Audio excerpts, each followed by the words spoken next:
પ્રમાણ ઊંચું છે તો બિલકુલ સાઈડમાં સાઈડે પહોંચી જવો.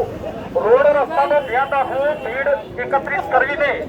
કોઈ અડચણમાં અવ્યવસ્થા ન સર્જાય તેની તકેદારી આપણે સ્વયં રાખવાની રહેશે. આ ટેમ્પરેચર હોય સમયાંતરે પાણી પીતા રહેવું.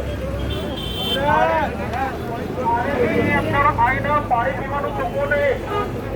સાથે આવેલા મિત્રોનું પણ ધ્યાન રાખવું.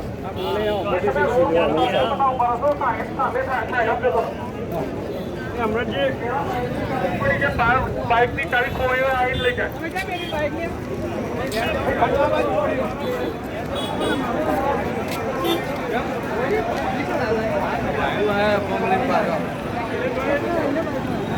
શું કરવાનું